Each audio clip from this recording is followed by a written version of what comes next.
This is therapy. From the outside, it looks like a stampede sprinkled with blood, bruises, and just aimless chaos. And honestly, the pit will break you if you don't respect it. Bodies slam, snapbacks fly, fear flies, and danger is kind of just part of the deal. But every man in there knows the rule. You never leave someone on the ground. That's the difference. This chaos runs on law. You drop and like 10 guys will grab you and pick you up. It's raw, primal, and energizing group therapy at 120 decibels you honestly won't find anywhere else. And that's the part no outsider ever gets. There's a method to the mayhem, because mosh pits aren't just like sweaty dudes smashing into each other like bumper cars on Too Much Monster. I mean, it does happen, but it's not the whole story. Stick around and you'll see something wild, messy, and weirdly beautiful. The kind of thing that punches your chest and clears your head at the same time. Because when the stage lights fade to black, feedback hums into the dark like a warning nobody plans to follow, then the breakdown slams and you get all knocked loose from the floor splitting wide open. Once that happens, the crowd doesn't so much dance as it collapses into organized chaos. That's just it. It's chaos control. Imagine bodies ricocheting, feet skidding about, and someone probably losing their shoe, or possibly shoes, in the first 30 seconds. The pit doesn't drift like dead leaves in the wind. No, it drives like an engine. Rage, grief, and adrenaline all fuel the vehicle, all serving a purpose. And when a body hits the ground, the rule is instinctual. You reach. Because strength isn't about how hard you hit. It's about how fast you pull someone back to their feet. That's how you keep the pit alive. That's the mission. Because this is group therapy. No, this is metal therapy. Heck, this is mental health. Now, to get to the guts of the pit, to understand this circle of strangers stitched together by bruises and brotherhood, we gotta kinda stage dive through a sonic wormhole and travel back to the garage-born Genesis, punk, where it all started. Step into the 70s underground, a world held together by duct tape, distortion, and pure emotional velocity. Think CBGBs, your buddies, cousins, garage, stages made from milk cartons. No. Oh, I don't know if I should keep that, dude. Stages made from milk crates. This was an era of DIY punk and hardcore, with the amps often busted, hand-me-downs, the band half on the floor by the second song, and the crowd drowning them out anyway, usually while stealing the microphone in the process. At the center of it all, surrounded by a blur of leather jackets, ripped jeans, and a whole lot of eyeliner, was pogoing, which is exactly what it sounds like. People jumping up and down, except the pogo sticks. As music got louder, faster, and downright feral, slam dancing barged in, quite literally. And slam dancing is what happens when your love for a song is too strong and visceral for just clapping and wiggling about. So the only logical next move is to full-on body slam your new best friend in the pit. While music researchers are still debating over the exact moment it happened, when it all began, most agree the pit found its sea legs somewhere around the late 1970s and early 80s, particularly in the hardcore and thrash metal scenes. But who ever coined the term mosh anyway? Many actually point to punk rock icons Bad Brains. Their frontman shouted, "Mash it up!" But the fans, high on adrenaline, power chords, and probably dehydration, misheard it as mosh. Then, bam! A subcultural Big Bang exploded with the mosh pit thrashing around at ground zero. But the pit didn't stay in one form. It branched out, doubled down, and leveled up, somehow all at the same time. Because here's the thing, moshing is an art. Or better yet, it's an adrenaline-fueled, full-contact sport with the coordination of a dance-off and the emotional release of a therapy session. But louder. Way louder. It's no wonder a lot of metalheads like ice hockey. I mean, the mosh pit is very similar to ice hockey in that kind of way. But anyway, moshing has different vibes depending on where you are, the genre, who's playing, and whether the crowd collectively pre-gamed before the show. Some classics include the push pit, where it's just a bunch of people shoving each other like siblings fighting over the last slice of pizza. Then there's the circle pit, part ritual, part NASCAR rally, and part attempt to summon a portal to another dimension through sheer centrifugal force. Step into the hardcore pit, and you've unlocked the final level of Dance Dance Revolution. Here, the choreography goes from windmilling and two-stepping to moves like the lawnmower and stir the pot. Honestly, this is something you'd get if Bruce Lee decided to direct Swan Lake or something. And then there's the Wall of Death, my personal favorite, which is basically metal's answer to a gladiator battle where the pit splits right down the middle like rival armies ready to collide. And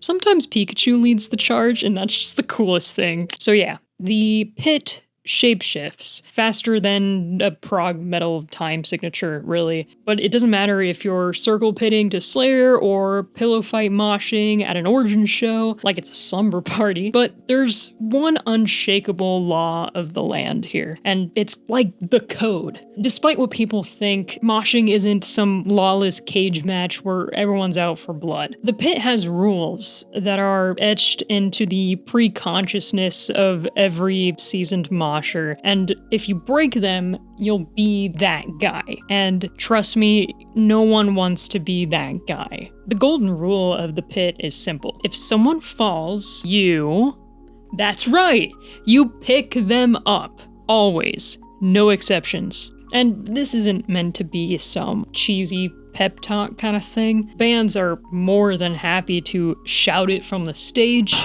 When someone falls, what do?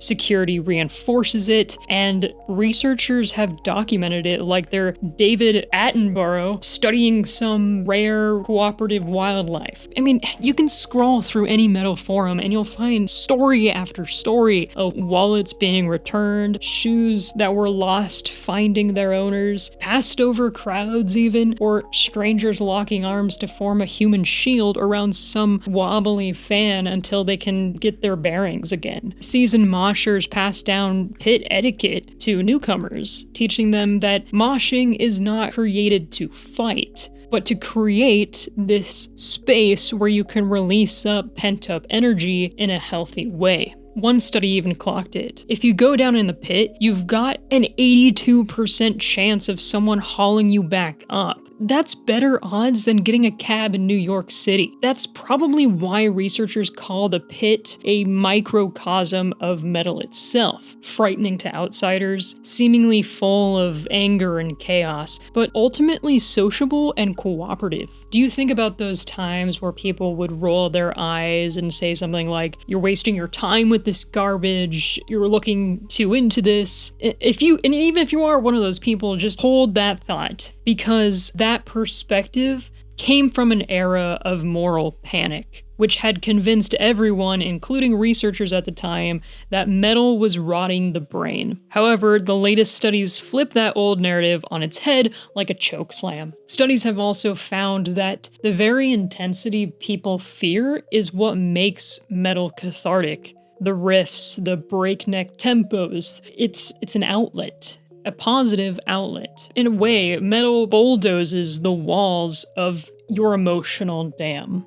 You think of anger? Out. The sadness? Fed into the amps. That weird, jittery feeling you don't know what to do with? Moshed into oblivion. All of it gets thrown into the pit where tens to hundreds of strangers collectively decide, no words needed, that this is where the heaviness of life gets stomped into the dust. In surveys, fans describe the pit as the one place they can drop that emotional baggage, where they can express grief, anger, or even joy without judgment or stigma. Anthropologists, those people that turn watching humans do weird stuff into a career, well, they have thrown themselves into the pit as well. Metaphorically, of course, but hey, It's not too late. It's never too late. Studies have also pointed out that mosh pits are basically the modern equivalent of ancient circle dances. The kind where entire villages would stomp, spin,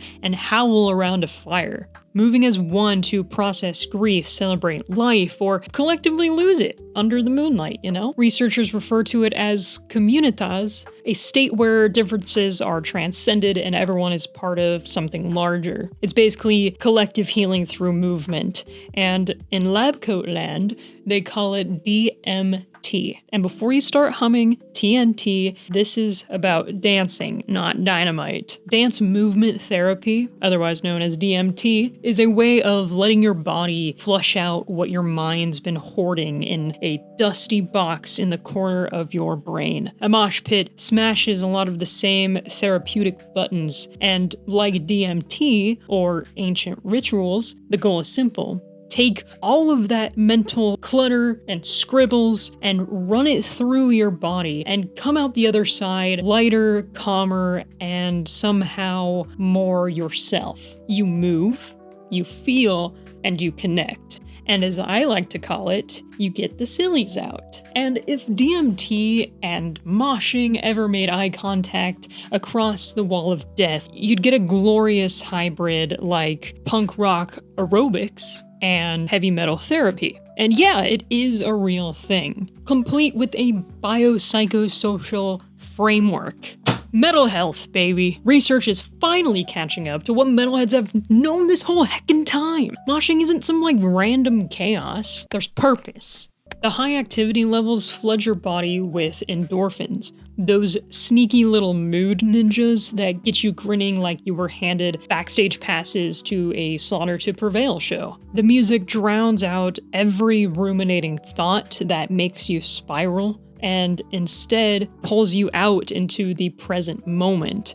And moving in sync with strangers creates this weird primal bond. Researchers have even dubbed mosh pits as third spaces. Not home, not work, not fucking Starbucks, but a wild in-between zone where you can scream, slam, and sweat it all out in a socially acceptable way, all in the company of people who get it. I mean, think about it, where else do you know where you could scream and it's socially acceptable? Scream your heart out and sing and just move.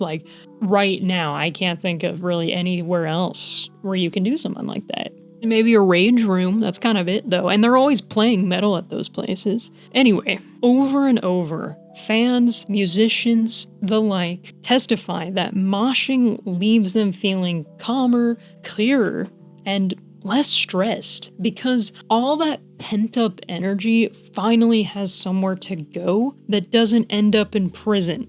But here's the kicker. Despite all the healing, bonding, and headbanging, why does moshing get such a bad rap? Well, according to fans, musicians, and city folk with them fancy PhDs, the pit's reputation took a hard hit when it stumbled out of the shadows and into the blinding lights of the mainstream. See, moshing has always been an insider's trade, for lack of a better term, and it's always been tucked away in local venues where everyone generally knew the code. But somewhere between the rise of music television and the birth of grunge, the narrative began to twist, tangle, and frankly trip over itself.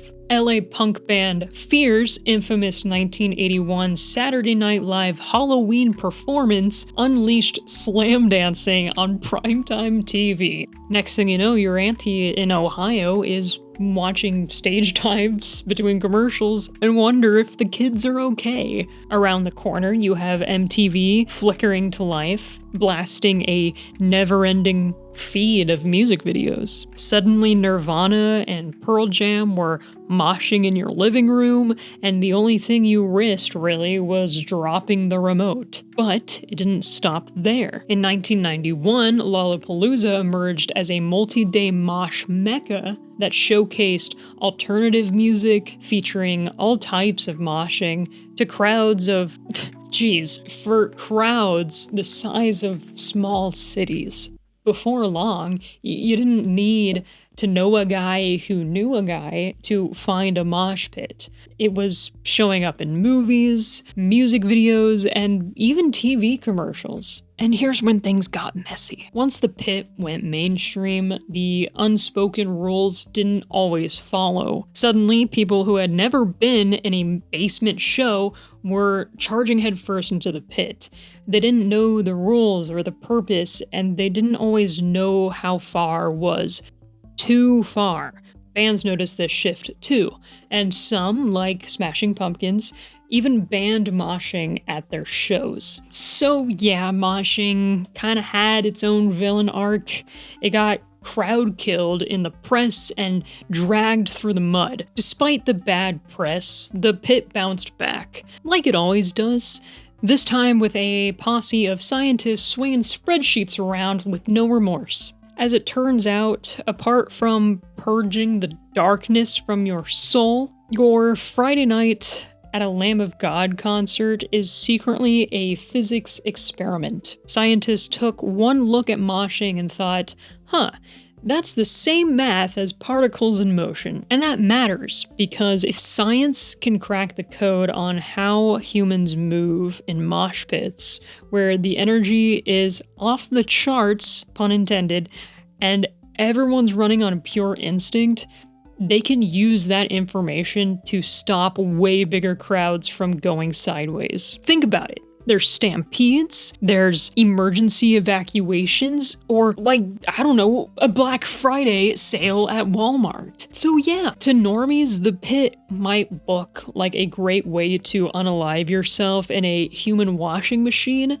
but for those on the inside, it's a sanctuary where you throw down everything you've been carrying on your shoulders, in your heart, and in your mind. You can scream your lungs out and slam shoulders with someone you've never met and know they'll still pick you up and have your back if you hit the floor. And of course, there's always risk with these kinds of things. Moshing without etiquette can go off the rails real quick. But when everyone is tuned in and watching out for each other, we'll all have a fun time more times than not. And that's the part that never makes the headlines. The community, the connection, the way it leaves you feeling lighter than when you came in. Like all things seemingly wild and generally misunderstood, moshing didn't start with a blueprint. It started with instinct, being forged in the fires of punk rock rebellion and tempered by metal mayhem. It's a tradition kept alive by every metalhead who's ever stepped into the storm just to find